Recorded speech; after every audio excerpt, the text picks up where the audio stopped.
Discovery is set to begin exclusive sale talk.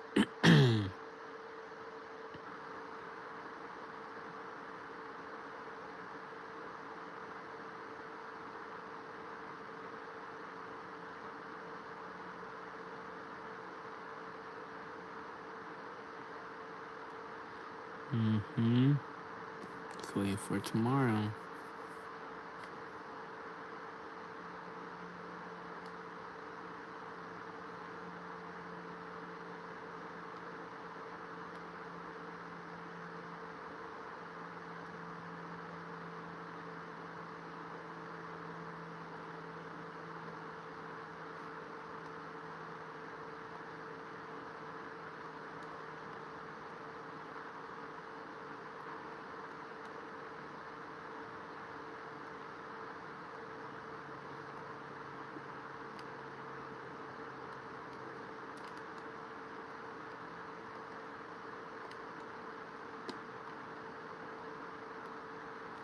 Alright, you guys. So we're gonna start off with the S&P 500. There's your time and date, Arizona time. Something I want to pay attention. I want you guys to pay attention to. Hold up. All right, so this is a monthly. Notice how in October, where we closed at 6,849. And then also notice how the next month, instead of having this crazy move on up, let's say we close somewhere here, this is very bullish. Normally it'll be neutral if we have a wick from the upside and a wick from the downside, but here they'll be more flat. This is very bullish, the fact how November ended up dropping and got bought up to the monthly resistance all-time high of October. And this is your third one. So this is a 3 candle box, or 3 monthly candle about to close in December. The fact that the second month, the prior month, in November, it got bought up here is very bullish. But what's really gonna make this explode right here, because what we could see is, I'm pretty sure that happened here soon, like this. See how bad it got dropped and it got bought up? This was in April, and we smashed through this crucial support, and the market was panicking. That's it for the market. We're gonna crash. We're gonna go back to the 2021 all-time highs. All it did is just liquidated all these fucks here, trading wise, whatever, and tested the old support that we broke, the old resistance that we broke. It tested, turned to a support, went back up. So we're at the same point right here.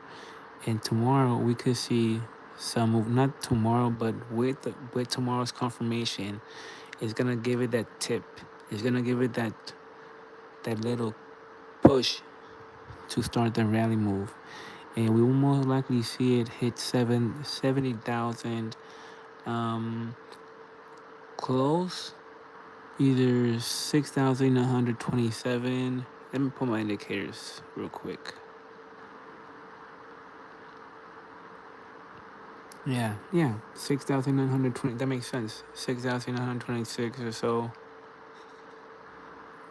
Yeah, because all-time high. That was all-time high. So yeah, I wouldn't be surprised if by this Friday we end up closing at 6,900 or near the all-time high region, above 900.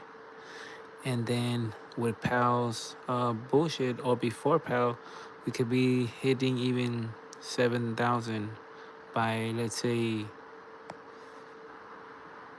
when no Powell's gonna do that. So Powell's gonna, if Powell says the good shit, we're gonna easily hit 7,000 this next week, and we could possibly even close there next week. Or depending also if we get some sort of some big data on Thursday or Friday, that then it's gonna make the market take profits at the same time. Who knows with gold and silver, especially silver hitting $60, we can get some sort of pullbacks Thursday or Friday before Christmas, and then the week of Christmas, hold and then just continue up and close at a above 7,000. I could see that happening. Um. Anyways, so let's go down to 12-hour candle. Let me take my indicator. Look, even my indicator right here on the 12-hour candle is telling your entry, your stop loss, and your targets. 7,000, 690. See, 690, 7, and 711. So I can see that happening this week. I mean this month easily. Yep, even aligns with the auto Fibonacci. And the other thing that I told the homie, look, so S&P created a 3 candle box, but this area right here, what they're doing is they're trying to shake you the fuck off. That's why this makes sense how Bitcoin's doing. Right here, the S&P, they can't drop the market like crazy like that. They can't continue dropping this shit crazy and doing all this shit like Bitcoin does.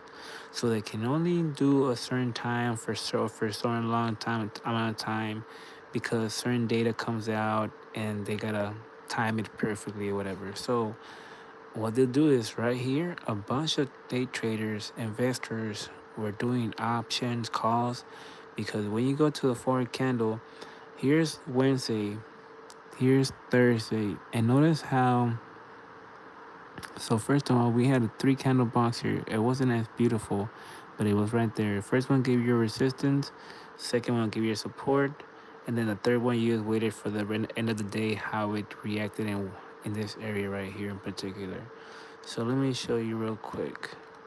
But it was so volatile and so ugly that you can't even see that shit. This area right here.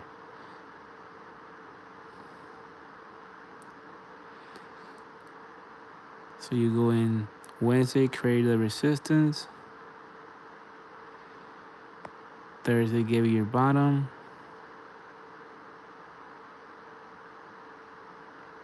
And then Friday gave you the push.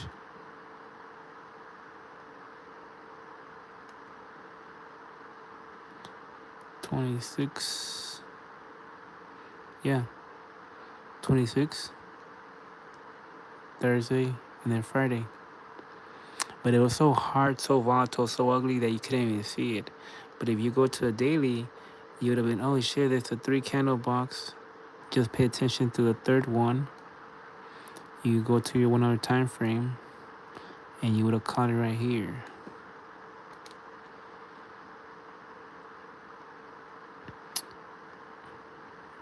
Anyways, so the next one. So then the next 3 candle was this one here. Let me take my indicator off. First one, see, resistance, support, and then breakout. Then this one right here, the way I say this, how it works. First candle gives you resistance, second candle gives you support. Notice where it closed and a key important area to hold. The fact that that day broke it, but we ended up closing above that, again, bullish. I was telling my homie, Harris, yo, this is still bullish, buddy. And then once this next day appeared, which was Monday after the market closed, Tuesday after the market closed, I think 5 p.m., I was like, oh, we have a 3 candle box forming, and if we complete it inside, and then your Wednesday is going to be your real breakout, and then from there we're going to continue as we anticipate the final move for Friday, because Friday is going to be your real go-getter move. This day you only had that data in the morning. Even though it came bad, we didn't give a fuck about that. And I know we weren't going to give a fuck about that because the other bitch was going to talk at 12 o'clock. So the market was going to wait for her, seeing what she was going to say, something about cautious, hawkish bullshit, just like the other time that she talked a couple days ago. I think it was believe it was on Monday that she talked, or something, or Tuesday, one of those days that she talked also. So the market was just waiting for that, and then the market was just waiting for Friday. That's all I was doing. That's why now you're seeing more action in the S&P, because now it's anticipating that.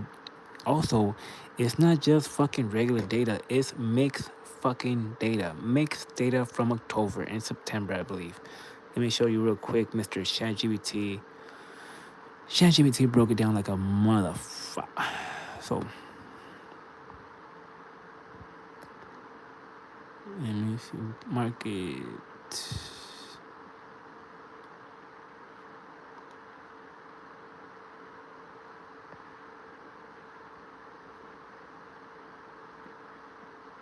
So here we go.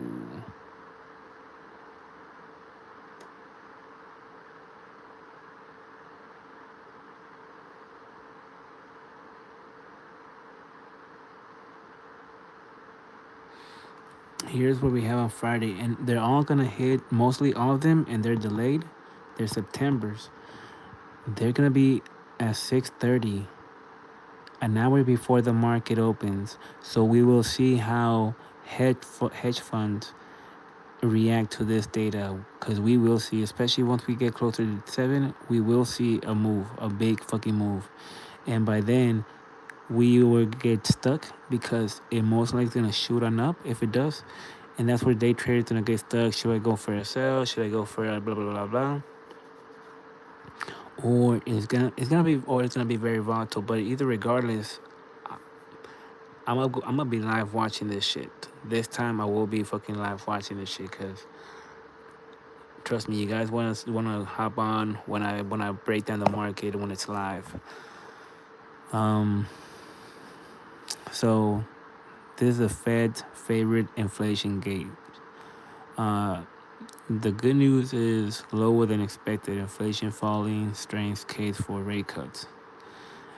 Expected a rally for the S&P, gold and silver. Yeah, the gold and silver, crypto. They're telling you. They're fucking telling you. Uh, Gold and silver. This silver daily. Look how strong it's just been consolidating this region. It's waiting for fucking Friday. It's gonna shoot up about a 60, easily $63. Easily $63, 60 or $63. That's gonna be your point right here for tomorrow. Not financial advice. That's what it's gonna do if it is good news. And for gold, same shit. Notice how gold is just consolidating in this upward region. Go to the daily. There's that hard resistance that is hitting because of the 3 candle box area here. Thick resistance. Once the Fed talks, or not the Fed talks, once we get that shit tomorrow, you will most likely see gold shoot to 4,230 or above that, and close in between 4,252 and 4,231, and then interest rate day Wednesday or Thursday, whichever it is gonna fucking it's gonna be sick. It's gonna be a crazy fucking week. I can already see this shit. Yup, silver's fucking waiting for that shit. Also, Bitcoin. Look what they are. Look, that's fucking waiting. Bitcoin's waiting to shoot above. Easily by next week, it's gonna be back about 100,000, and you're gonna start seeing it. Bitcoin hit back 100K. Oh, is the rally Santa Claus back in action? Blah blah blah blah blah. All that shit. And look at Ethereum, because even Ethereum is back above the monthly 50 Fibonacci that it broke, I believe. And above, yeah, there's a monthly 50 Fibonacci. Not just that, it's right under the weekly 50 Fibonacci. There's the 50 and there's the weekly. It's waiting to. This is all good confirmation, you guys. Tomorrow we end up getting that good news. If we do end up closing at 3,307, that's above the 50 Fibonacci. That's bullish. And then from there we wait for the Fed. Motherfucker talks, says whatever. 3,617. But it's gonna take some real fucking news to make Ethereum go back to 4,200. That could be at the end of the last week. Some sort of money printing bullshit that he does. Some good news that he makes the market explode. But it's gonna raise. It's not. It's gonna need more than this Fed rate cuts to make Ethereum go above the 5,000 by the end of the year. This rate cuts isn't gonna do it to shoot all this shit all the way up here. No, and it's likewise for Bitcoin. And it's not. The Fed is not gonna do all this shit. The Fed, if anything, the Fed's gonna do half of this. It's gonna do 104, 100 and somewhere in the 50 right here. That's your key price. It's waiting to break this fucking thick ass resistance, which is right here. This is a weekly again. Look at that stick. Look at how it shoots. Support, support, support, support, support, support. Break it. So resistance, support, support again, then come into that same region. So breaking through this is gonna be very pretty much 106 to 94 is your key area to pay attention to Bitcoin once we break and hit the 100 range, because that will tell you everything if we're gonna either consolidate, get rejected, and start pulling on down again in the future, especially towards we get to last week and we had the whole Santa Rally bullshit, because we just had a bad November. So just because we had a good Fed news, if we do, don't get too happy about crypto, because we really need some big ass fucking news to push this market to the all-time high by the end of the year. I'm talking about a bill. I'm talking about some sort of regulation approval bullshit. And also I said it in another video. I don't know if I did a video with you guys. But God damn, where the fuck it is? I said Bitmine is showing you that it's gonna break the resistance and go back. See, look, Bitmine is under Ethereum, or it has Ethereum in it because of Tom Lee. Therefore, it reacts to Ethereum just like MicroStrategy reacts to Bitcoin. Once in the daily, I saw this right here. So this is the area. We break it, we test it, we reject, we come back to it, and we close a day there. The fact that we had closed a day there, Ethereum was gonna be pumping the next day. If we get this good news like we had today, I was like, oh shit, Bitmine's about to have a breakout, and this was signaling me that also Ethereum was gonna do the same shit. So I wouldn't be surprised now that we broke and are inside of the old support, which is this one right here at 36. We're right underneath there at 36 pretty much. Once Ethereum does that push this week, if it does it, you're gonna see Bitmine hit $40, and that's gonna be the next crucial main resistance to break. And you're gonna see a bunch of options. You probably have a lot of options right now on Bitmine if you fucking go and check. I'm gonna check tomorrow. There's a bunch of option calls on Bitmine. I guarantee you.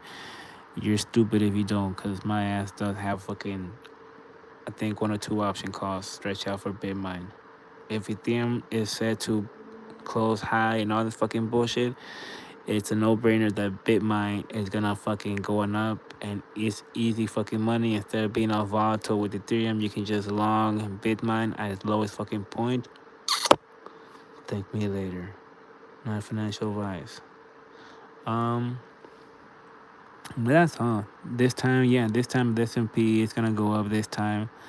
Um, Let me put my indicator. It's 9:27. So we're most likely gonna close.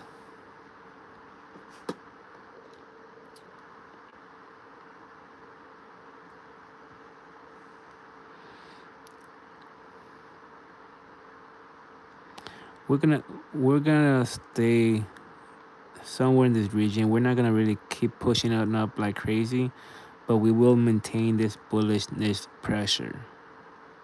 We may come on down and just bullshit here, and then just wait for the data tomorrow in the morning because there's a lot of data. It's a lot of delayed data, you guys. So it's a PCE and a core PCE year over year and month over month. And then we have personal spending month over month.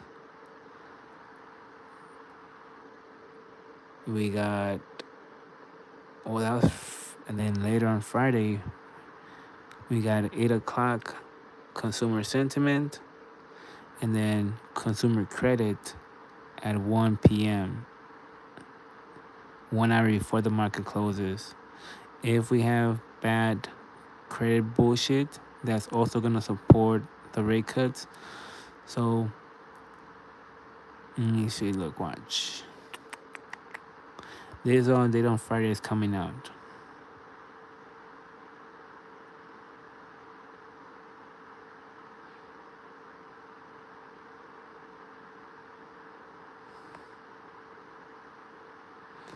So that's why that 6:30 is gonna be crucial because it's all that data crunched together.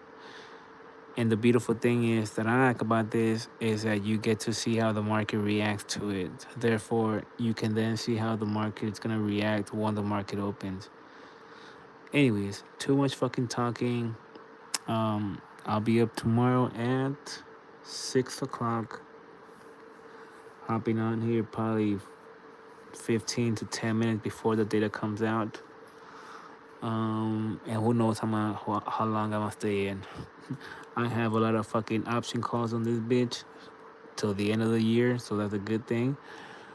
Cause if we do fall today, if we do fall tomorrow, because of the bad data or the good data, pretty much, I wouldn't be surprised if the Fed stepped in and did its part and I got you guys 25%, then the market recovers and we close somewhere here in the same area or barely on top of here. But anyways, that's for tomorrow. This is Brian Seacrest. Wait, let me get on here. Good luck. Okay, Yo, holy shit. Alright, you guys. I'm too retarded for this alien knowledge. Hey, bro. I'm gonna make videos breaking this shit down, cause trust me, I'm a fucking black sheep of the fucking family. So me understanding this shit took me 5 years, but my weird ass understand it. I am gonna break videos, understanding what the fuck all this shit is. Cause trust me, you're not talking to the most sophisticated, well-spoken motherfucker and shit. But yet I can fucking read the S&P 500 in the market, like that. If you go watch my fucking videos the last fucking week, 2 weeks, I was talking about all this shit, Bitcoin, Ethereum. Anyways, so don't worry about. Trust me, bro. I'm gonna make videos explaining this shit. Internet access using gold and silver as conductors pushes the price up. Not just that, man.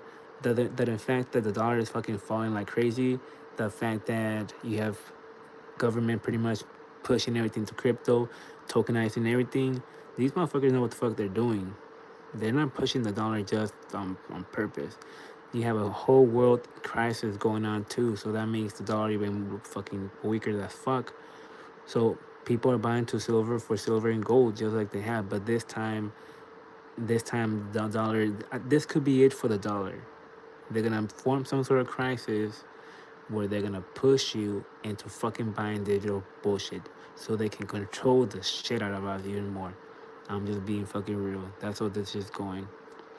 Anyways, military weapons around the world are connecting the internet. That too, man. That too. This whole AI bubble you're fucking hearing. Think about the .com bubble bullshit you hear. I would always use you to hear the .com bubble. .com bubble. .com bubble didn't fucking end. All it did is You had a new thing that came out that nobody know how to fucking use. All they knew how to use was web pages, and we're gonna be the next this, the next that. I remember playing fucking video games, AOL, all that fucking bullshit. They didn't know where the fucking internet was going, what the internet was used for. Then what happened is all that shit crashed. We had a 2008 bullshit and all that fucking shit. But guess what? The YouTube came out. The iPhone came out. More softwares were being made. Amazon was coming out to use the internet. So it developed. People started making more products. They started making more. Technology was advancing. So that whole internet thing, that thing, people thought it was over because of the prices fell and all that bullshit. What happened? People came, picked it up, and then turned it into fucking gold. And then it blew up like crazy. Same shit with this shit. This AI bubble, this AI shit started in 2020, what, 223 when it came out. It's flying, and now it's about to pop, and it's gonna go down because of the market. The markets do this. People are gonna say, that's it for AI. No more AI. You think all these databases, all these fucking technology that are coming out with, all these fucking robots, all these fucking warehouses, that they're gonna fucking just, that's it?